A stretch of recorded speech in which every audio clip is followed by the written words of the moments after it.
This is Mrs. Gill's Advanced Functions lesson on 6.5, Exploring Graphs of Reciprocal Trig Functions. So first we want to just recall section 5.1 because a lot of what we learned there is really important today when we talked about reciprocal functions. So look at this quadratic, the blue. The blue is the parent quadratic function, and its reciprocal is here in red. So let's go over some of the characteristics that connect an original function with its reciprocal. So some key points are the zeros of the function. So the zeros of the blue one here become what on the reciprocal? They become vertical asymptotes because a coordinate right here, let's say this coordinate is on the blue one, on the quadratic, if that coordinate is 1, 0, then when I flip the second part, the y value, the 1 stays a 1, but when I flip a 0 over, it becomes, say, a number over 0, a 0 denominator. That gives us an asymptote. As the function increases, let's look at from the vertex of the quadratic, this is all increasing here. As this function's increasing, look at what's happening to the reciprocal over the same interval. It's going down, right? There's an asymptote, but it's still going down. So it's decreasing over the same interval, and vice versa. Our functions intersect. Look at where they intersect. They're intersecting here and here, here and here. What are the y values where they intersect? Well, the y values are ones that when I flip over the y value, it stays the same. So if I had a y value of 7, well, that reciprocal of that's 1 over 7. The number is 1, plus 1 or minus 1. So when I reciprocate a 1 and I make it 1 over 1, it's still a 1. So any place you have a y value of a 1 or a minus 1, your graphs are going to intersect. The next key point from 5.1 is coordinates that were x, y on the function, they become x 1 over y. If I have 3, 7, that's going to become 3, 1 over 7 on the reciprocal. Next point, when our function is greater than 0 above the x-axis, so looking at the blue one again, so it's above the x-axis right here and right here. When our function is above the x-axis, then our reciprocal is also greater than 0. It's also above the x-axis. Where the function has a local minimum, or in this case an absolute minimum here, our quadratic has a minimum right there. Our reciprocal, look at the red one, at the same x value, it has a local maximum at that area. It's not an absolute maximum, but it's a local maximum. So these are all review points from 5.1, but I just wanted to refresh that before we did the reciprocals of trig functions. So the secondary trig functions, cosecant, secant, and cotan, are also known as the reciprocal trig functions because they are the reciprocals of the primary. Meaning, I'm starting off with sine here. This purple is sine. If I flip it over, it's cosecant. So this is called the secondary trig function. It's also called the reciprocal trig function because it's the reciprocal of sine. So we're going to use all those properties that we just went through to graph cosecant. But we're going to leave this one here because we're going to use these values. So one of the first things we have are this is from our previous slide. The zeros of our function become vertical asymptotes. So everywhere I have a 0 here, meaning an x-intercept, everywhere I have an x-intercept, I now have vertical asymptotes. Next point, our two functions intersect at y values of positive 1 and negative 1. So everywhere that I have a y value of 1, here, there, and there's negative 1. Everywhere that I have a y value of 1 or negative 1, I'm also going to have a coordinate on my new graph. So imagine the purple graph not being there anymore. Just kind of erase the purple graph. Those red dots are still there. Those red dots are going to be on our reciprocal function. The next point is where, that's kind of small, where a function has a local minimum, our reciprocal is going to have a local maximum. So over here on the right, that's a local minimum. That's going to become a local maximum. So again, imagine the purple graph not being there. that red dot is going to be the highest point in between these two vertical asymptotes, right? We cannot cross a vertical asymptote. They're like walls. So whatever's going on with my reciprocal, it's all going to be below this point here because the local minimum becomes a local maximum. I'm not going to, in this section of the graph, I'm not going to go any higher than that point right there. Another key point is as our function increases, the reciprocal decreases. So right here, from this turning point, this is all increasing, increasing, increasing, increasing. The function's increasing here, so that means our reciprocal is going to decrease there, and it's going to be below the point. So let's put some of this stuff together into drawing a sketch. So I'm going to start at this point here on the right, the dot on the right. I know it's a local maximum. Now the points that if I were to sub in, we don't need to go through all this. It's not necessarily part of our curriculum expectation, but if we subbed in points really close to 2 pi, getting really, really close to pi, really close to 2 pi, meaning close to the asymptote, we would get negative infinity. So this is going to be curving down in this direction. It's almost like a little piece of a parabola, a little parabola right here. Because this is increasing all the way to the asymptote, from here I have to be decreasing, and this has to be a local max. So my reciprocal cosecant piece in here, and you don't have to be accurate, you don't have to worry about how steep to make your lines here. We're just going to draw, whoops, it's a little wobbly, like that, and down on the other side like that. That's one piece of the cosecant graph. Now we're going to go up, we're going to go to the left one section here. In between these two asymptotes, I've got an asymptote right on the y-axis and one here. So I'm going to graph this section now in this chunk. This is a local maximum. It's going to become a local minimum. And I'm just going to draw, again, a U shape right here. I'm not going to cross the asymptotes. I'm going to draw a U shape right here in where the, in between the asymptotes. So coming up like this. And like this, not crossing the asymptotes, and just repeating that using those characteristics. The local min becomes a local max, and also because it's a y value of 1, it's shared between the two. It's called invariant. So when we have a y value of 1, it will stay there for both of our functions. So that is, imagine the purple graph not there anymore. The red and the asymptotes, what you see, that is cosecant x. That's what we have graphed there. So let's get some characteristics. The period. So students often, they get the period wrong here because they say, well, you know, here's one cycle right here. This is one cycle between 0 and pi, so the period must be pi. But this is only half of the cycle. The other half is here. So we need both pieces. So it's the same period that sine. Sine had a period of 2 pi, and cosecant also has a period of 2 pi. Period is 2 pi. The domain. So the domain is x is an element of real or theta. Put x as an element of real numbers such that x cannot equal, so our graph doesn't exist everywhere. Where does it not exist? So our graph doesn't, our red graph doesn't exist everywhere where we have a vertical asymptote. So we have a vertical asymptote when we have an x value of 0, when we have an x value of pi, when we have an x value of 2 pi. So you could do arithmetic sequence to figure out a formula for that, but this one's pretty straightforward. It's just n pi. Any number times pi, we're going to have a vertical asymptote, whether n is 1, 2, 3, 4, 5, but of course n has to be an integer. So that's our domain. Our range. So our range is a little different too. We have never had a range like this before. We've got kind of two parts to it. We've got y is an element of real numbers such that, so look at the bottom red curves first.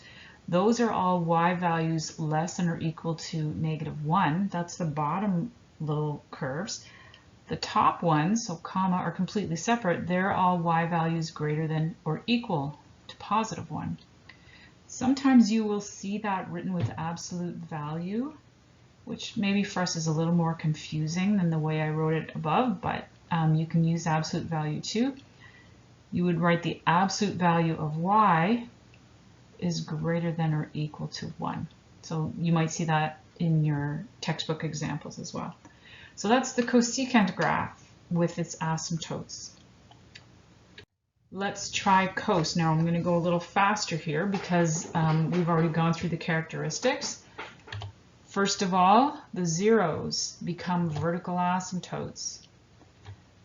They enter our graph that's existing right now, the purple graph of cos. Everywhere it has a y value of 1 or a y value of -1, those coordinates will exist as well on my new graph. So let's graph secant x here. Secant x is exactly the same. Cos and sine are almost exactly the same. They're just phase shifts of each other. The same thing with secant and cosecant. So I'm doing the same thing I did before. I'm just going to graph these parts in here. So go ahead and do that, and I will press pause, and then when you come back, it'll be done. Okay, so we just threw those pieces on there. They look kind of lopsided, but this graph ended here, so I just ended that there. Very similar to the one we just did. The period, what is the period? It's the same as its original reciprocal. So the period is 2 pi, just like cos was 2 pi. The domain, so the domain is x is an element of real numbers such that x cannot equal the asymptotes. And I'm going to leave this blank because in the homework you have to determine the domain. So I'll just let you finish that in the homework, but you can go back and look at the video for the previous example. It's very similar. And the range is the exact same as the range we did for cosecant. So you can write it whichever way you're more comfortable with. If you like that absolute value of y is greater than or equal to 1, you can write it like that. So that's the secant graph. Tan is different because the tan graph is very different from sine and cosine. Sine and cosine are called sinusoidal curves. This one is not sinusoidal. So let's go through some of the characteristics here. It's a little different, but it's still pretty quick to run through. The zeros of our function become the vertical asymptotes, so there they are. So our new function will have those vertical asymptotes. We're going to locate all of the y values of +1 and -1. They're not as obvious this time because they're not turning points. So I'm looking for a y value. Here on the y-axis, here's 1. So everywhere that I have a y value of 1 or -1, I'm also going to have that coordinate on my reciprocal. So again, imagine the purple graph is not there. All you've got are a few red dots in between each set of asymptotes. So how do we know what to do with that? We're going to draw cotan x. So cotan x, all I've got, let's just do in between this section of asymptotes here. I can't cross the asymptotes. I've got these 2 points. That's all I've got. How do I know what's going on? If you can picture the tan graph, the purple graph has asymptotes too. I didn't put them in because it gets too confusing, but the purple graph, the tan graph would have an asymptote right here. So asymptotes become zeros. So we're going to have dots everywhere where there was an asymptote. And then because our original function is in between this section here, this is increasing, increasing, increasing. This is also increasing, increasing, increasing. That means our tan function is going to be decreasing. So once I put my dot here where the asymptote was on the tan graph, now I'm going to draw a decreasing function. It looks just like tan. It's just a reflection, actually, cotan.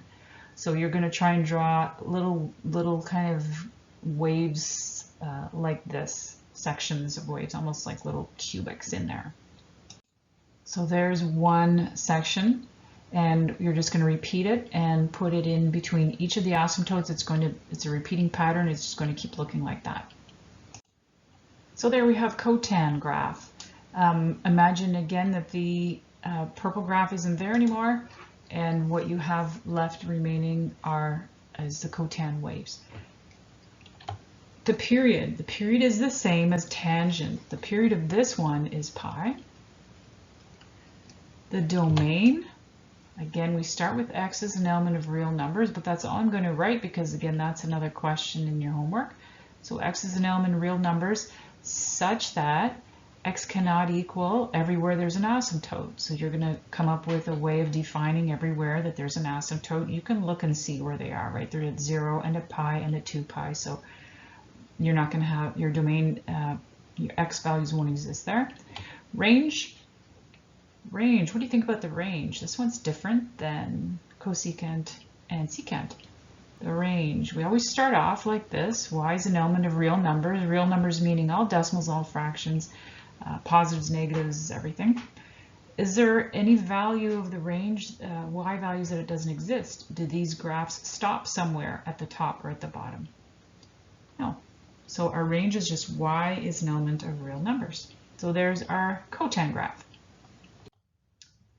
Next one is to graph the transformations. This is the hardest one for today, for sure, because it's transformations. When graphing transformations of reciprocal functions, you can't, so what I don't want you to do is just change this to cos, right? I don't want you to just graph cos with all these transformations and then try to reciprocate it. And you can, but the reason you can't is because you may have no zeros if you do it that way. So if this were a cos graph and I was graphing a cos graph and I'm just graphing it, I'm going to lift it up 3. So the cos wave would say be up here, right? If I lifted it up 3, how am I going to know where to put those asymptotes? Because remember, the asymptotes come from the zeros of the primary function, so I won't be able to get the secant graph. So we're not going to do that. It is possible we could talk about axis of symmetry, equation of the axis. But what we're going to do is to make sure we have the asymptotes, we're going to start off with, instead, starting with our parent function secant. These coordinates, you could look back at previous parts of the video, these are all coordinates that were on the secant graph. And they're ones that we're going to transform. So these were the five main points taken from the cos graph, what they're now on the secant graph. To just tell you where I'm coming from there, if the cos parent graph has the coordinate pi over 4, 1 over root 2, that's on cos. So on secant, it's going to be pi over 4, root 2. So we're just flipping numbers over here. So what we want to do is take the coordinates from secant and we want to apply all of these transformations. So this time we're going to use the little coordinate equation method. We take all of our x values here, starting with this one, we will divide it by k. Now this is a tricky part here. Dividing by k. What is k? K is 0.5 pi. K is 0.5 pi, so we have to do x divided by 1/2 pi. That's the same as x times 2 over pi. So that's a little tricky there. So what we're going to do is we're going to take all of our x's and we're going to multiply them by 2 over pi. Then we would add or subtract the d value, but there's no d value here. Then for all of our y's, we're going to multiply them by a, which is 2, and then we're going to add on 3. So 0, 1, where's that going to go? So you put 0 in for x, 0 times 2 over pi, so 0, 1 is going to stay at, the 0 is going to stay at 0. How about the 1? Sub the 1 in for y, 2 times 1 plus 3, 5. So our new coordinate is going to be 0, 5. That's where 0, 1 is being transformed to. It's being transformed to 0, 5. So some of these are a little confusing. I put over here this little statement. You can replace pi with 3.14, and the reason I'm doing that here and using decimals even for instead of root 2 is because it gets a little tricky for graphing when we want to graph our real numbers. You'll see what I mean when we get to the graphing part. So I just changed decimals here for graphing. Okay, we've got pi over 4 is our x value. So I'm going to put pi over 4 in for x. So pi over 4, I'll write it over here. Pi over 4 is my x value. I'm going to multiply that by 2 over pi. So this is kind of nice here, what's happening. These pi's are canceling out, and we get 2 over 4, which is 1/2. 1/2. Our y value is 1.4. 1.4 gets put in here for y. 1.4 times 2 plus 3, we'll say that that's 5.8. Okay. Next one is pi over 2 and undefined. Oh, undefined, what does that mean? Okay, so let's start with the pi over 2. We want to take pi over 2, I'll put it on the right here. I want to take pi over 2. Pi over 2 is going in for x. I'm going to take pi over 2, multiply it by 2 over pi. That's a 1. Now undefined, how do I sub in undefined? Undefined means that on the parent graph of secant, remember we did that earlier, on the parent graph of secant, we have an asymptote here. This is an asymptote. So an asymptote is a vertical imaginary line. So if I take a vertical imaginary line and I multiply it by a 2, it's exactly that you're stretching it, but it's in the same spot. It didn't move it, right? And then when I add 3 to it, when I lift it up by 3, that asymptote is still there. So it's still undefined. I want you to press pause and try the next few, now that I've kind of gone over that, I want you to try the next few ones on your own. All right, I've got my 5 coordinates now. They're not a lot to go on. Let's start with, this is the equation of the axis. Let's throw that in there. That's the c value. It'll help us kind of keep everything symmetrical. Now I'm going to put in my asymptotes. So there's 1, and here's the next one. And now I've got a few points in there. Not a lot to go on. Let's put in, the first one is 0, 5, 1/2, and 5.8. You can see now why I changed my scale to be in decimals. It's easier. 1/2 and 5.8 is about there. Then I've got my asymptote, and I've got 2 and 1. There's a dot there for 2 and 1, and that's it. That's it. How am I going to get a graph out of this thing here? So you need to remember what the secant graph looks like. In between 2 asymptotes, so whether it's cosecant or secant, in between 2 asymptotes, you're just going to have that parabolic shape, okay? Since we have a point here, we know that it's below the equation of the axis, so we're just going to draw some curves in there. And here, this one's curving up, so that's all you need to know. You do not need to be any more specific than that for me. You just need to know kind of what quadrants the curves are in, the ways are in, and put them in. So that's it. That's all I need to see. That you've got a few points, that you know what the basic shape, and you put them in. I don't care if you get the intercepts right for this graph or how close you get to the asymptotes. This is all I need to see. And here's what the graph looks like on Desmos. So you can always check your work by typing this into Desmos, and that's the graph in Desmos. So we've got, it's different scale a little bit, but we had this piece here, and we had part of this piece here. That's all we graphed. So there is a lesson under 25 minutes. That's pretty good for me.